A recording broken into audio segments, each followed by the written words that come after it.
Hello everyone and welcome to Jasmine Hall Dance at Home. Please make sure before starting the following exercise that you have warmed up using the attached warm-up video. Please make sure you are also familiar with the health and safety points in the poster which is attached to this project and also available on my Facebook and Instagram page. Please make sure you also have any visual aids, any posters or PDFs that I have given to you for this particular exercise and have them to hand throughout. We are now going to go on to the exercise instructions and I hope you all have a really great time. Thank you. This video's exercise is called Jungle Animals. So this week's activity is all about jungle animals. Now I absolutely love animals and I really love using them in my work. So what we're going to be doing is moving like animals in their own unique and interesting ways. Now this video is basically going to be explaining and working alongside this pack. So please have this to hand when you're listening to this video to make sure you can get the full use out of it. So the first page of your pack is a little introduction into how to use these ideas. It explains that jungle animals all move in their own unique ways. And what we're going to be doing is allowing you to have some free time to explore what this movement feels like and how you can replicate that movement in your own bodies. Now in this pack, after the introduction, is a series of 6 cards which all have different animals on them. That has the name of the animal, the picture of the animal, and then a series of 5 words that describe the movement of this animal. So now all 3 of those parts of that card is hopefully going to help you in knowing and understanding how to move. The idea of having the image and the words kind of gives a multi-dimensional way of understanding the animal. A lot of young people would probably first look at the image of the animal, and that can work. However, by using the words alongside it, it will help you understand how that movement feels. So let's go on to having a look at each animal, and I'm going to read out to you the key words and kind of give you a bit more of an understanding of how you can use these ideas to move. So the first animal is elephant. Now, we really want to understand how the elephant moves and how it's such a huge creature and a magnificent creature at that. So the words that I have for this is stomp, march, heavy, and to swing your trunk. So now I really want you to understand that heaviness in the movement. Are you down on the floor? Are you stomping with your feet, with your hands, with any other body part? So really kind of getting that essence of the elephant in your bodies. Now the next animal is a lion. So the words I have for this is creep, crawl, pounce, charge, and prowl. Now there's lots of different ways you can use movements for a lion. You can creep and crawl and prowl towards your prey. You can charge, you can run really fast. You can move the paws and explore how that feels on the floor. And you can roar as well. Really roar as loud as you can, adding in those sounds. Use your face, and maybe you even want to interact with other people in the space and other animals. So give that one a go. The next animal is snake, and the words that I have for these are slide, glide, slip, slither, and wriggle. Now, maybe a way to think about it is the way that the words sound.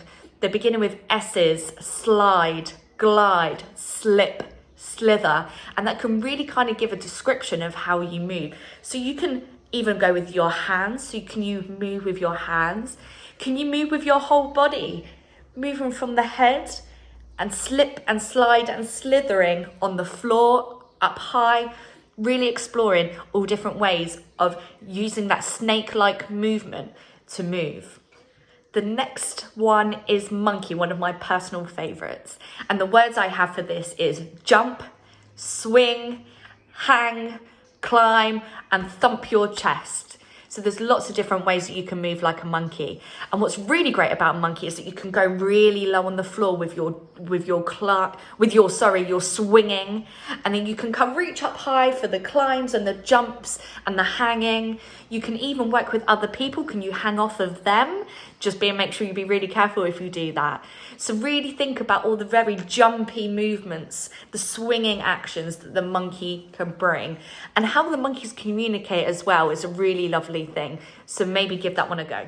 We now have the parrot, and what I really love this image of the parrot is the beautiful colours. And actually you can think about the feathers that were used in one of the last exercises, all the multicolours, and how that likes to fly in the air and how delicate it can be. So the words I have for this is flap, dive, soar, glide and swoop.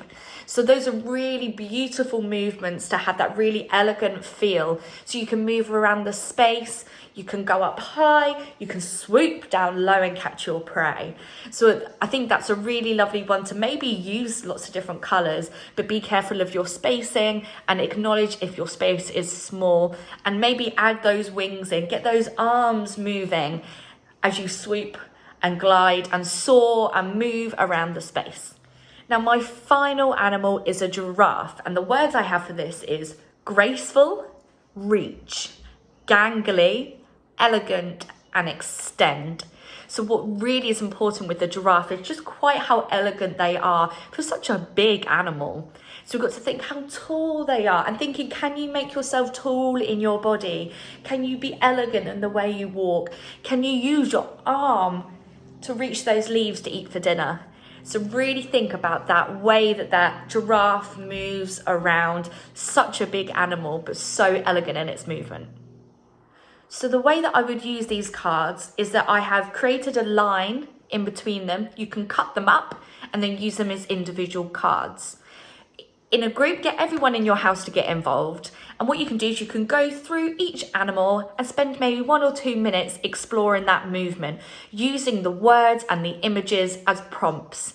And you can even look for videos as well that you can really understand and give an extra visual aid to those that are participating in understanding how these animals move.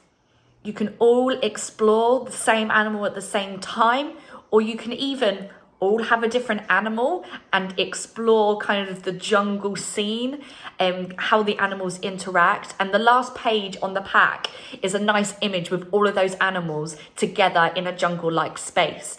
So what you could do is all have your own card with your own animal, and maybe it can be your favorite animal, and you can all explore your own movements with that animal and interact with each other.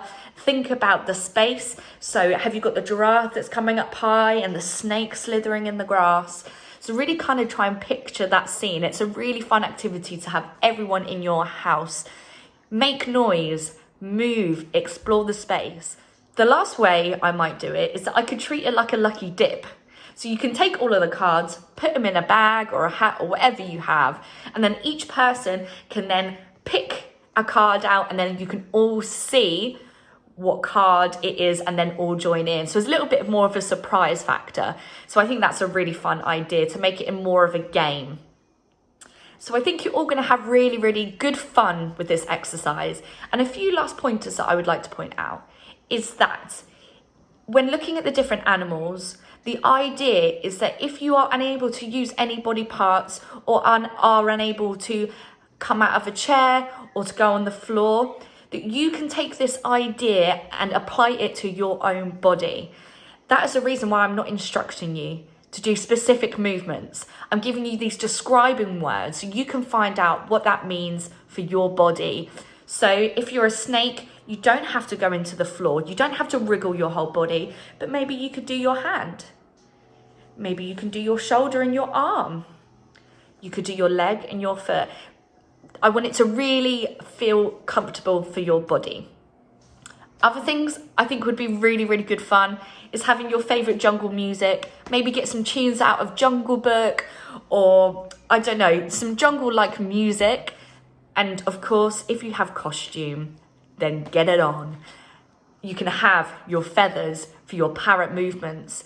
Have you got something that you can make a trunk out of? Have you got something you can make a mane of the lion out of? Can you add a tail for your monkey? I really want you to just play and have fun, and it's a really good opportunity to unleash your creativity. And what I'd love to see is any photos or pictures or anything to see how you're getting on. I'd really love to see all your jungle animal movements. So have fun, and if you have any questions, then please do let me know how I can help, and enjoy the exercise. Thank you all so much for taking part in this video's creative dance exercise. I hope you had a really great time and you enjoyed the content that I've given you. Please make sure that you share any videos, pictures or feedback to us at Jasmine Hall Dance using the email jasminehall.dance@gmail.com, or message us privately or share on our Facebook and Instagram page, Jasmine Hall Dance. We really appreciate all of your feedback and any words that you may have to make any future projects better. Now, I really hope you enjoyed this exercise. If this was a free one on our Facebook and Instagram in August. And if you are watching these as part of the purchased packages, again, we hope you enjoy it, and please move on to the next exercise. Thank you all very much for your support.